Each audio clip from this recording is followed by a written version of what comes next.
Okay guys, so previously we had discussed profile toolbar, operation toolbar.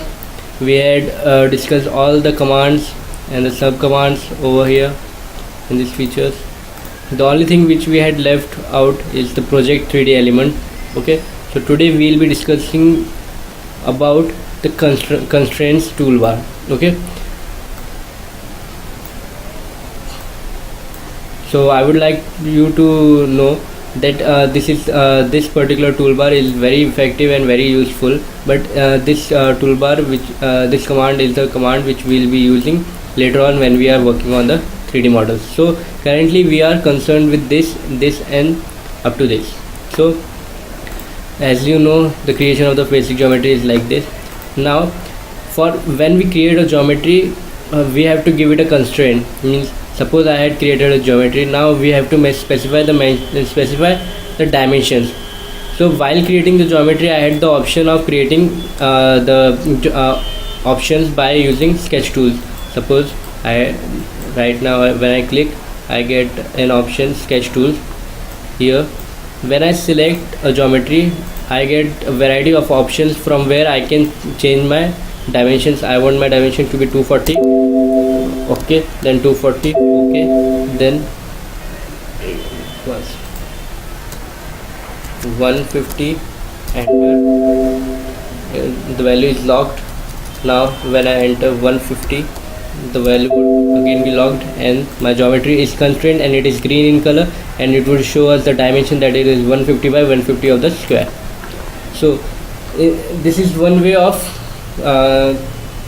drawing our geometry and constraining it again. Okay, but now we can't do it much regularly because of some of the limitations of this is, well, if we are drawing curve, we can't specify the next point each and every time. So for that purpose, suppose if I am drawing a spline, I have to specify the next point. If I don't know the next point, if I am not able to calculate the next point, so it would be much tedious work in drawing a sketch. So for that purpose, what I do is I use the constraint toolbar. In this, I have the freedom of drawing a sketch in whatever fashion I can draw, and I can give the dimension and constraints later on. Suppose I have drawn a circle, I have drawn a center rectangle. Now when we draw a rectangle, now here a constraint option is has been turned on. When I click on it and click on the edge, then it would show me the dimension of it. Okay, then again I want the dimension of this line, and I click. Suppose I want to change the dimension, I want to increase the height and decrease the width. Suppose I want to decrease the width, I'll specify it as 100. It would get changed according to it, and I have to increase the height. I want the height to be 200. Okay, so the height has increased. Means we can draw our drawing in whatever fashion we want, and we can change it as per our constraints later on in any stage. Okay, so this is the purpose of introducing the constraint toolbar in the drawing, is that we can specify the dimensions of the drawing later on. Suppose if I want my drawing to be of some height and dimension, and I want to place a circle over it, so I'll just place the circle. Sorry.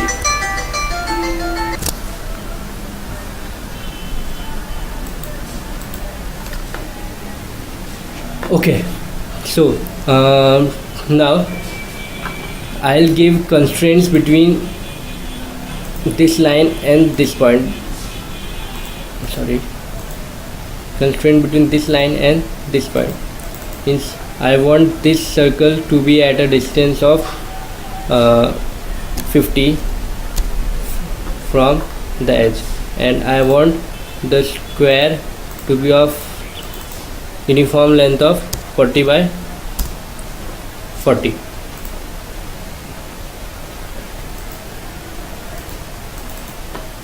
40 by 40. Now as you can see, the circle is moving on this plane. If I click on the circle, I can move it along the x-axis because it isn't fully constrained yet. But if, as you can see, the square has turned into a green color, that means it has been constrained fully, and even if we click on it and try to move it, it won't get shifted or moved. So to make this circle also constrained, I can give certain commands. For this particular thing we require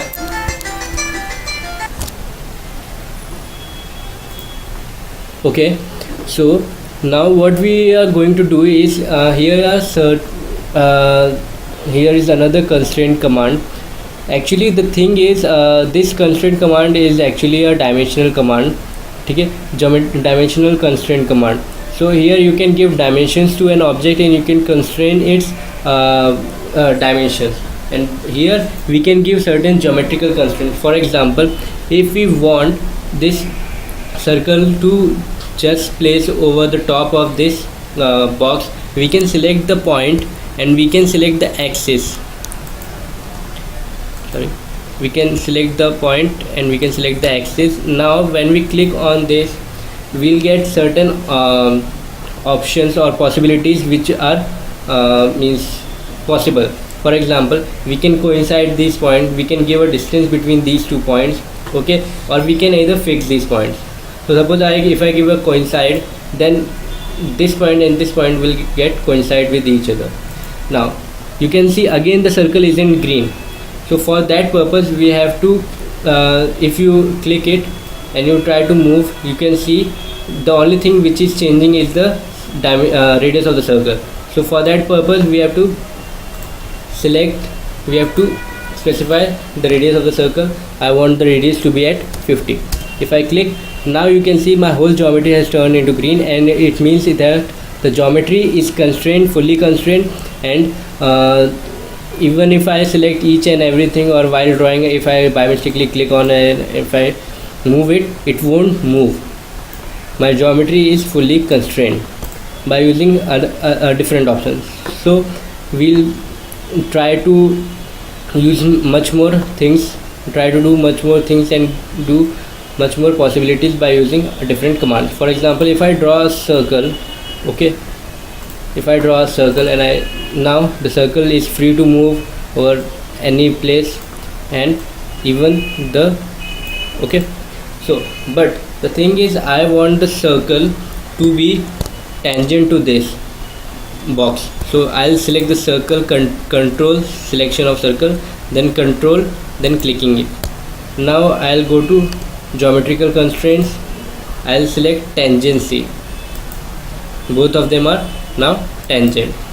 Now again, if I want my circle to be tangent to this circle, click tangency. Now this circle is tangent to this circle also, and the extended line of this box, okay.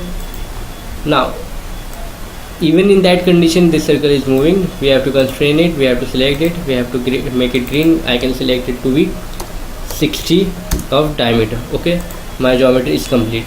Suppose I want to draw a tangent between these two lines. Suppose I'll select the line, I'll make the line, I'll just select the circle, select the line, control, then make the line tangency, okay. Then again I'll select the line, then again I'll select the circle, I'll select the geometrical constraints, then again give a tangency to it. Suppose my line is inclined, so I have to make it horizontal or vertical. So I'll just select the line, I'll click on this, I can make it horizontal, I can make it vertical, or I can make it horizontal. Okay.